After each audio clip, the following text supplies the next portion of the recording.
જય શ્રી કૃષ્ણ મિત્રો, સ્વાગત છે આપનું મારી ચેનલમાં.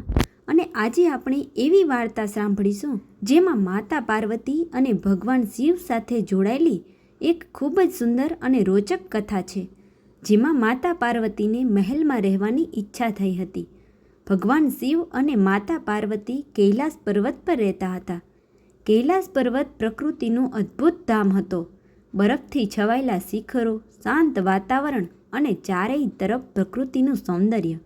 પરંતુ ત્યાં કોઈ પાકા મકાનો, મહેલો કે દરવાજા નહોતા. ભગવાન શિવ તો અંતર્યામી, વૈરાગી અને અઘોરી રૂપમાં રહેનારા હતા. તેમને ભૌતિક સુખ સુવિધાઓ કે મહેલો સાથે કોઈ લેવા દેવા નહોતી. એક દિવસ વૈકુંઠમાંથી ભગવાન વિષ્ણુ અને માતા લક્ષ્મી કૈલાસ પર શિવ પાર્વતીના દર્શને આવ્યા. માતા લક્ષ્મી વૈકુંઠ ધામના પરમ વૈભવ અને રાજસી ઠાઠમાંથી આવ્યા હતા.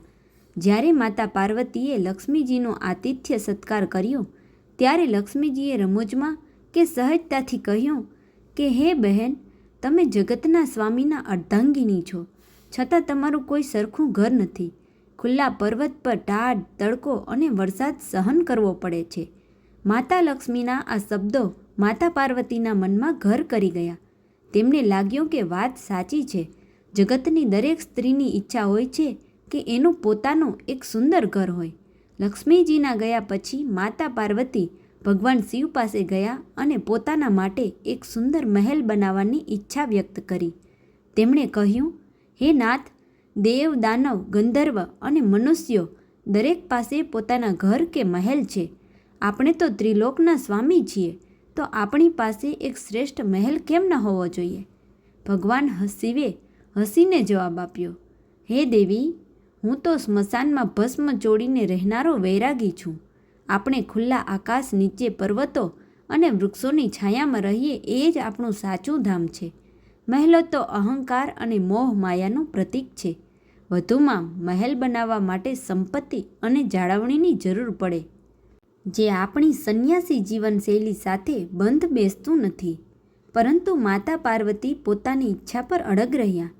તેમણે કહ્યું કે જો મહેલ નહીં બને તો તેઓ પણ અનશન કરશે. માતા પાર્વતીનો પ્રેમ અને હઠ જોઈને ભોળાનાથ આખરે માની ગયા. ભગવાન શિવે દેવતાઓના પ્રધાન વાસ્તુકાર અને શિલ્પી વિશ્વકર્માજીને આહ્વાન કર્યું. શિવજીએ આદેશ આપ્યો કે માતા પાર્વતીની ઈચ્છા મુજબ એવો મહેલ બનાવો જે આખા બ્રહ્માંડમાં ક્યાંય ન હોય, સૌથી અદ્ભુત, અદ્વિતીય અને અલૌકિક. વિશ્વકર્માજીએ મહેલના નિર્માણ માટે સાગરની વચ્ચે આવેલા ત્રિકુટાચલ પર્વતને પસંદ કર્યો. તેમણે સંપૂર્ણપણે શુદ્ધ સોનાથી હીરા અને માણેક જડીને એક કલ્પનાતીત નગરી અને ભવ્ય મહેલનું નિર્માણ કર્યું. આ મહેલ સુરક્ષિત પણ હતો અને સૂર્યના પ્રકાશમાં ઝળહળી ઉઠતો હતો. તેનું નામ રખાયું સ્વર્ણલંકા. જ્યારે માતા પાર્વતી અને શિવજી આ મહેલ જોવા ગયા ત્યારે માતા પાર્વતી મહેલની ભવ્યતા અને સુંદરતા જોઈને અત્યંત પ્રસન્ન થઈ ગયા. કોઈ પણ નવા ઘરમાં પ્રવેશતા પહેલાં શાસ્ત્રોક્ત વિધિથી ગૃહપ્રવેશ અને વાસ્તુ પૂજન કરવું જરૂરી હોય છે. શિવજીએ વિચાર્યું કે આ અદ્ભુત મહેલની પૂજા માટે ત્રિલોકના સૌથી શ્રેષ્ઠ પંડિતને બોલાવવો જોઈએ. તે સમયે લંકાપતિ રાવણ, જે પુલત્સ્ય ઋષિનો પૌત્ર હતો, ચારેય વેદોનો ઉત્કૃષ્ટ વિદ્વાન, મહાન જ્યોતિષી અને મહાદેવનો પરમ ભક્ત હતો. રાવણથી શ્રેષ્ઠ પૂજારી બીજો કોઈ નહોતો. તેથી શિવજીએ રાવણને ગૃહપ્રવેશની પૂજા કરાવવા માટે આમંત્રિત કર્યો. રાવણ કૈલાસપતિના આદેશથી હરખાઈ ગયો. તેણે પૂજાની તમામ સામગ્રી એકઠી કરી અને અત્યંત શ્રદ્ધા, મંત્રોચ્ચાર અને વૈદિક વિધિથી સોનાની લંકાનો ગૃહપ્રવેશ સંપન્ન કરાવ્યો. પૂજાના દિવ્ય મંત્રોચ્ચારથી આખી લંકા ગુંજી ઉઠી. પૂજા પૂરી થયા પછી રીત રિવાજ મુજબ જજમાને એટલે કે શિવજીએ પૂજારીને રાવણને દક્ષિણા આપવાની હતી. ભગવાન શિવે દયાળુ ભાવે રાવણને કહ્યું, હે પંડિત શ્રેષ્ઠ, તમારી પૂજાથી અમે અત્યંત પ્રસન્ન છીએ. તમે જે માગશો તે દક્ષિણા તમને મળશે. સંકોચ વગર માગી લો.